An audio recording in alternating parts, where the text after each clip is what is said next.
And here is the Writer's Almanac for Monday. It's the 23rd of May, 2022. It's the birthday of the poet Jane Kenyon, Ann Arbor, Michigan, 1947.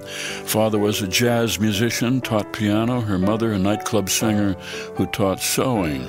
Jane Kenyon was a shy young woman, went to the University of Michigan, married her teacher, Donald Hall, 19 years older, and they moved to New Hampshire, where she wrote spare, elegiac poems about country life. Kenyon and Hall lived on their farm, got up every morning, walked the dog, made coffee, ate breakfast, went upstairs to write. She, in a room in the attic, they had lunch, they took naps, they opened the mail and wrote until dinner. He called her Stubbsy, she called him Perkins. Over time, her poetry drew a large, loyal audience. She gave readings to large crowds. She became a Congregationalist. She died in 1995 after a 15-month battle with leukemia. Jane Kenyon, who said, "Be a good steward of your gifts, protect your time, take the phone off the hook, work regular hours." It's the birthday of the woman who wrote Goodnight Moon, Margaret Wise Brown, born Brooklyn, 1910. She believed that kids would rather read about things in their own world than fairy tales and fables. Wrote nearly 100 picture books under several pen names. She was a lovely blonde, had green eyes, a little eccentric, lived on the Upper East Side of New York. At one time, she dated Juan Carlos, the Prince of Spain. When she was 42, she met James Stillman Rockefeller Jr. He was 26. They were engaged to be married when Margaret Wise Brown died suddenly. She'd had surgery a few weeks before. She was kicking up her leg like a can-can dancer to show her doctor how good she felt, and the kick dislodged a blood clot in her leg, which went to her heart and killed her. She had no children of her own. She left the royalties for most of her books to a 9-year-old neighbor boy, Albert Clark. It came to about $5 million, which he squandered, spending his life in and out of jail, making a series of bad real estate deals.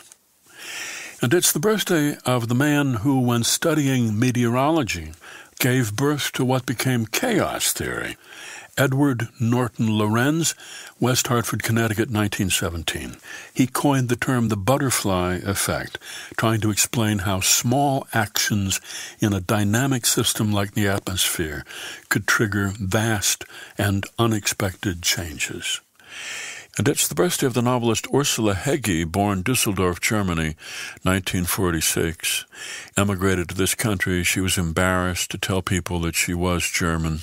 Wrote 2 novels set in the United States. And then in 1990, wrote Floating in My Mother's Palm, set in the fictional town of Bergdorf, Germany. And then another, Stones from the River, about a woman who is a dwarf, an outsider in the village, and who watches the Nazis come to power in Germany, and her fellow townspeople turn against their Jewish neighbors. Here's a poem for today by Jane Kenyon, Philosophy in Warm Weather.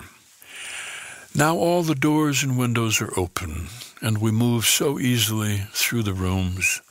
Cats roll on the sunny rugs, and a clumsy wasp climbs the pane, pausing to rub a leg over her head.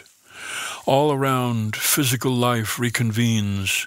The molecules of our bodies must love to exist. They whirl in circles and seem to begrudge us nothing.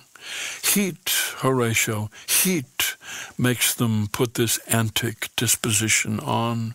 This year's brown spider sways over the door as I come and go. A single poppy shouts from the far field, and the crow, beyond alarm, goes right on, pulling up the corn. A poem by Jane Kenyon, Philosophy in Warm Weather, from her collection The Boat of Quiet Hours, published by Grey Wolf Press. That's the Writer's Almanac for Monday, May the 23rd. Be well, do good work, and keep in touch.